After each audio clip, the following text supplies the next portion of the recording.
Esta é a América do século XVIII. Século XVIII. América antes da máquina. E esta é a vila de Greenfield, típica em uma jovem nação, ainda em paz consigo mesma.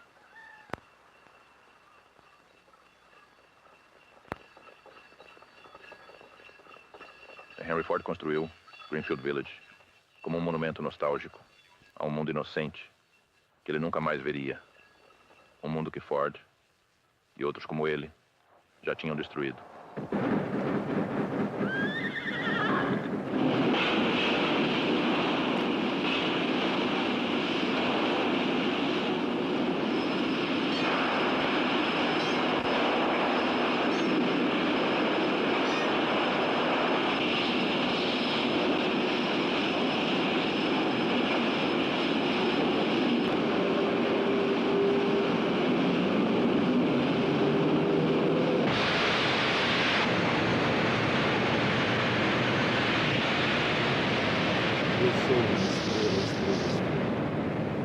Este é outro monumento a Henry Ford.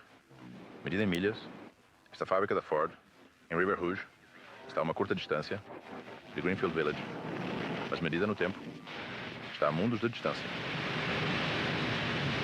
Aqui matérias-primas são moldadas, montadas e finalmente surgem como produtos acabados. É um processo simples e lógico, mas representa uma revolução muito além dos sonhos mais selvagens do homem do século XVIII.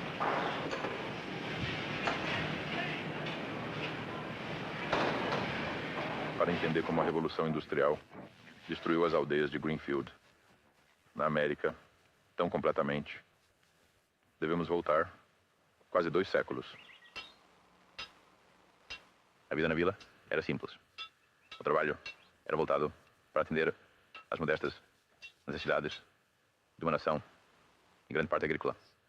Artesãos habilidosos trabalhavam sozinhos em suas próprias oficinas.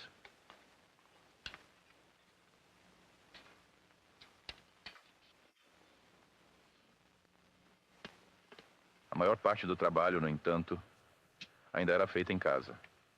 Se você pudesse pagar, importava tecido da Inglaterra.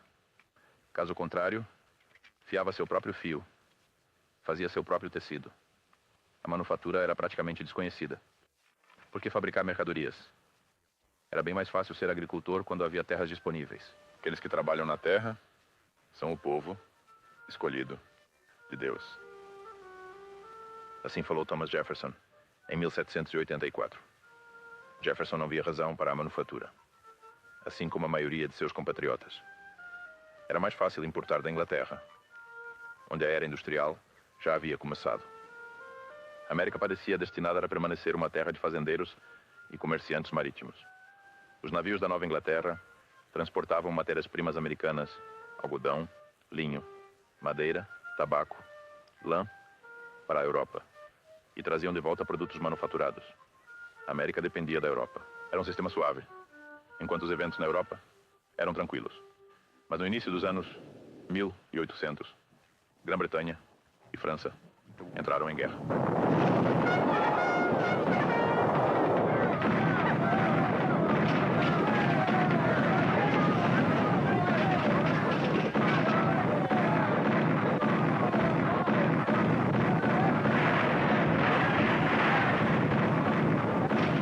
Nações ameaçaram o transporte marítimo americano. Em retaliação, o governo americano impôs um embargo a todos os bens que saíam para o exterior. Este golpe, além da posterior guerra de 1812 contra a Inglaterra, paralisou a indústria de transporte marítimo americana e quase interrompeu a importação de bens manufaturados. No final da guerra de 1812, Thomas Jefferson havia mudado de opinião sobre a manufatura. Experimentamos aquilo que não acreditávamos. Existe poder suficiente para nos excluir do campo de intercâmbio com outras nações. Para sermos independentes quanto ao conforto da vida, devemos fabricá-los nós mesmos. Devemos agora colocar o fabricante ao lado do agricultor. As circunstâncias tinham mudado. Os americanos em grande parte isolados da Europa, precisavam se industrializar. E os comerciantes da Nova Inglaterra, incapazes de navegar com seus navios, procuravam novas formas de investir seu dinheiro. Alguns anos antes, um inglês chamado Samuel Slater lhes havia mostrado um caminho. Quando eu era um jovem no meu 20º ano, deparei-me com um anúncio em um jornal americano oferecendo um prêmio por melhorias em maquinaria de algodão. Tendo sido aprendiz na firma inglesa do mestre Richard Arkwright, que havia inventado uma máquina para afiar algodão cru em fio de algodão, ocorreu-me que tal invenção se sairia bem na América. Vestindo-me como um menino de fazenda, embarquei em um navio para Nova York. Não contei nem mesmo à minha própria mãe sobre minhas intenções, pois a lei inglesa proibia a exportação de máquinas, até mesmo desenhos ou modelos.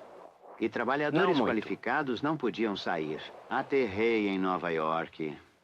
E de lá segui para Rhode Island, onde um rico comerciante se ofereceu para montar uma fábrica de algodão se eu pudesse reproduzir as máquinas inglesas. Confiando apenas na minha memória, construí tal máquina de fiar algodão.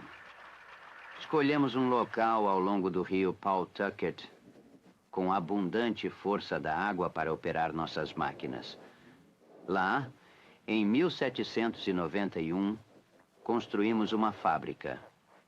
A maquinaria era operada por 9 crianças entre 7 e 12 anos. Foi um sumo início modesto da Revolução Industrial Americana. Um pequeno moinho não fazia mais do que fiar fios, pois a tecelagem ainda precisava ser feita em outro lugar. Uma invenção contrabandeada da Inglaterra, trazida por um inglês e instalada em um pequeno moinho ao estilo inglês. Então, qual foi o elemento americano? A contribuição americana para a Revolução Industrial talvez tenha começado com um pequeno grupo de homens em Massachusetts em 1813.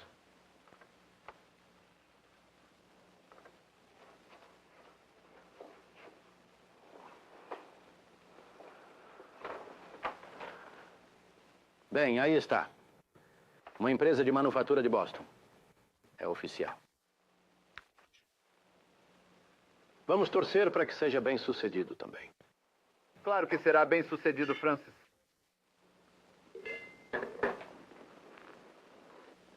Se os teares ingleses podem produzir milhas de algodão em um único dia, deve funcionar neste país também. Nós até melhoramos os designs ingleses. De qualquer forma, o que mais a família Lowell pode fazer com seu dinheiro? Com a Inglaterra em guerra, você mal consegue colocar seus navios no mar. Eu sei, eu sei. Provavelmente vocês dois estão certos. Se eu tivesse alguma dúvida séria, não teria investido tanto. Sabe, acho que um dia seremos homens muito ricos.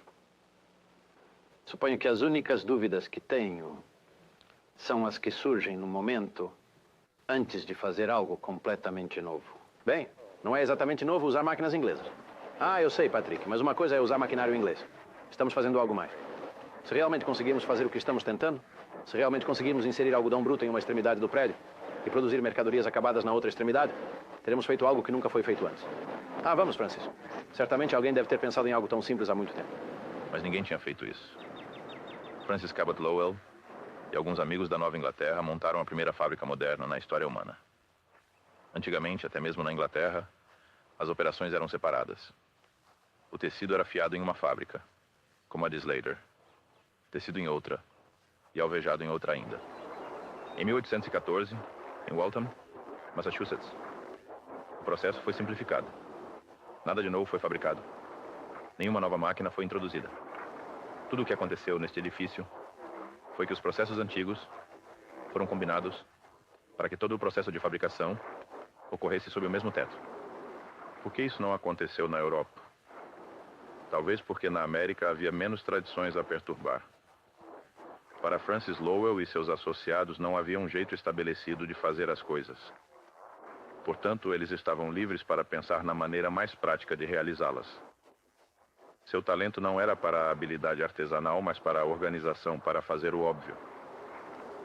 Dentro de poucos anos, a fábrica de Waltham estava produzindo 30 milhas de algodão por dia.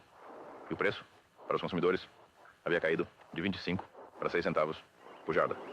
Os proprietários procuraram outro local. Eles sabiam que com mais força da água poderiam correr. A questão era, onde poderiam encontrá-los? Por que não comprar o canal Pawtucket? A princípio parecia uma ideia fantástica.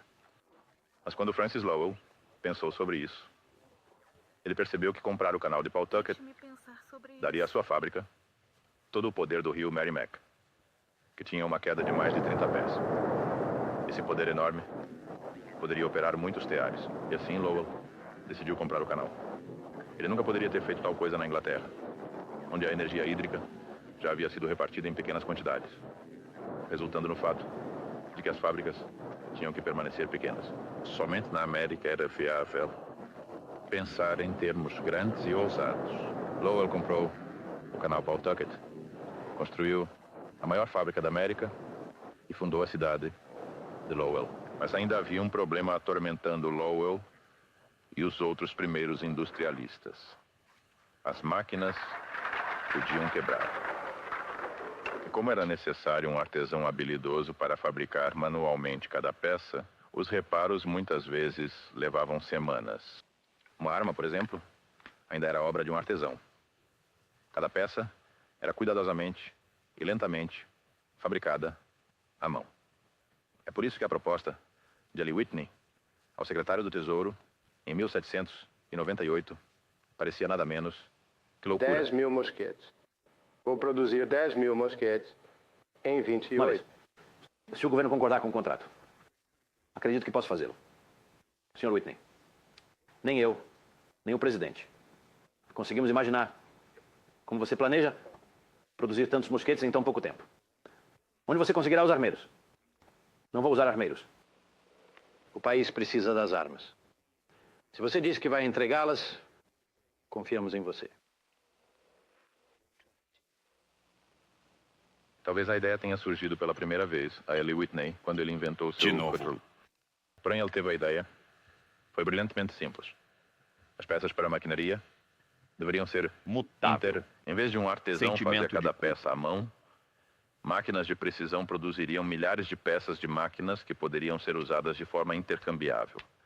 Era outro exemplo de pensar no óbvio. Em uma América com escassez de artesãos qualificados, artesãos não seriam mais necessários. A máquina, não o homem, seria habilidosa. Mas ao final de 28 meses, Whitney não havia entregue sequer um dos mosquetes prometidos. Ele foi até o presidente Adams, esperando salvar sua reputação, ao demonstrar ao presidente seu novo sistema. Sr. Quinney, o presidente vai vê-lo agora.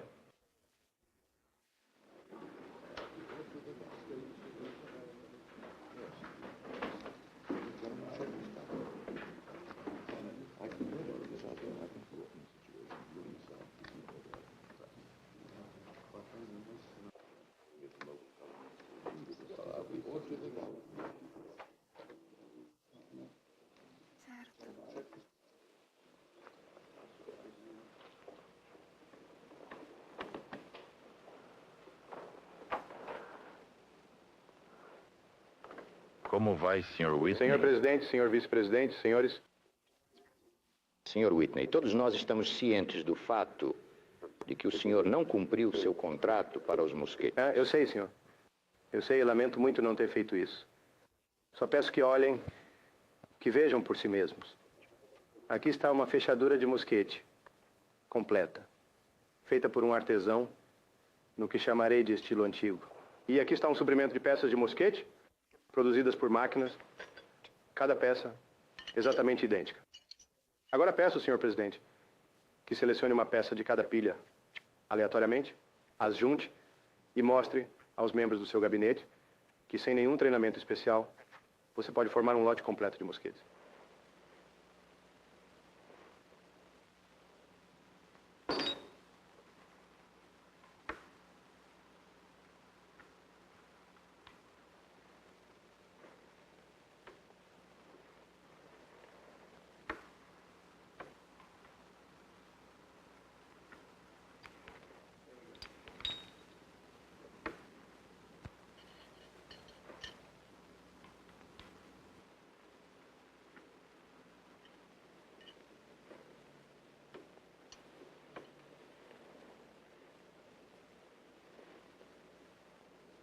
Fica comigo.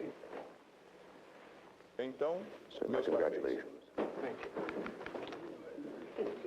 Eu nunca teria acreditado que moldes e máquinas poderiam produzir peças tão exatamente iguais que até mesmo um homem sem experiência como armeiro pudesse montar um cadeado. Mas você pode ver que é isso que este...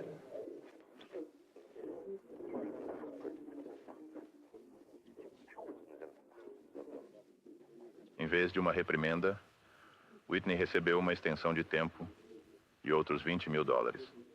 Graças à ideia de peças intercambiáveis, os reparos tornaram-se mais rápidos e fáceis. A produção em massa tornou-se possível. E talvez o mais importante, qualquer pessoa poderia agora ser um operário. Nas fazendas do país, uma grande mudança estava ocorrendo. As pessoas começaram gradualmente a deixar a terra para sair da fazenda e entrar na fábrica.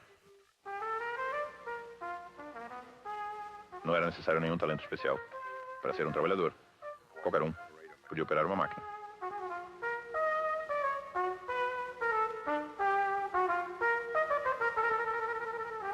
Onde as máquinas se aglomeravam, as pessoas também. As cidades da América começaram a inchar. Nova York, 1790. População, 33.131. Cidade de Nova York, 1820. População, 123.706. Cidade de Nova York, 1840. População, 312.852.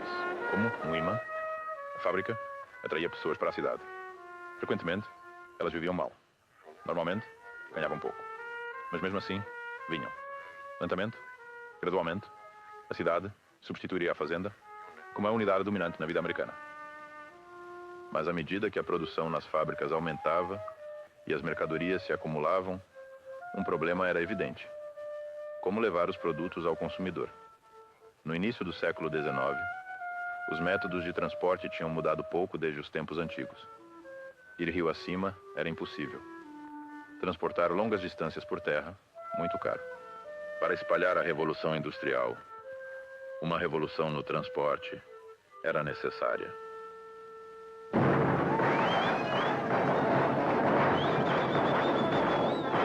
Em 1825, o canal Erie foi inaugurado com fogos de artifício, desfiles e o derramamento cerimonial de água do Lago Erie, no Atlântico. Com esta enorme vala, feita pelo homem, o leste e o oeste estavam subitamente ligados. As mercadorias das fábricas da Nova Inglaterra encontraram um meio barato de viajar para o oeste. A máquina a vapor, uma fonte de energia revolucionária. Bens e pessoas agora podiam viajar rio acima, bem como rio abaixo. Os rios do oeste da América tornaram-se agora grandes artérias de comércio, transportando mercadorias do leste. Mas o desenvolvimento mais revolucionário ainda estava por vir. Com a ferrovia, a vastidão da América deixou de ser um obstáculo e passou a ser um ativo. As linhas ferroviárias podiam atravessar todo o continente. Os fabricantes americanos tinham diante de si o maior mercado para bens na história da humanidade.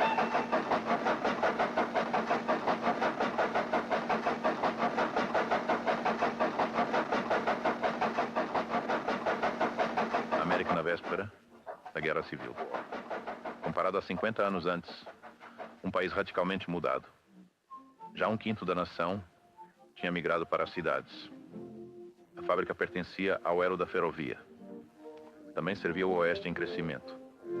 Mas se o norte era agora a terra da indústria, o sul ainda era a terra do algodão. A Guerra Civil não seria apenas uma guerra entre o norte e o sul, mas uma guerra entre a plantação e a fábrica.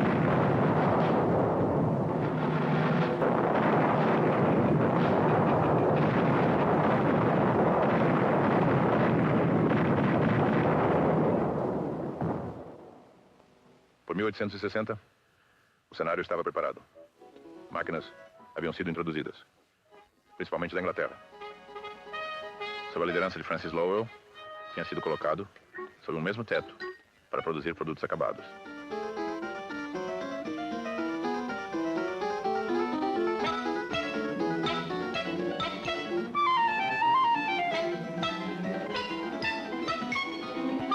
contribuindo para procurar uma bala, de modo que artesãos, carro, habilidosos, não fossem necessários, qualquer pessoa pudesse separá-lo.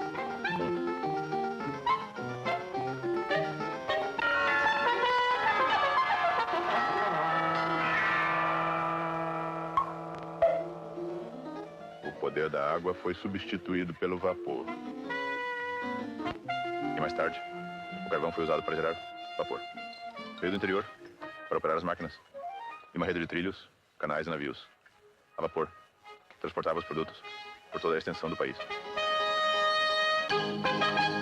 Em 50 anos, o velho mundo havia desaparecido. Em 50 anos, foram lançadas as bases para um novo mundo.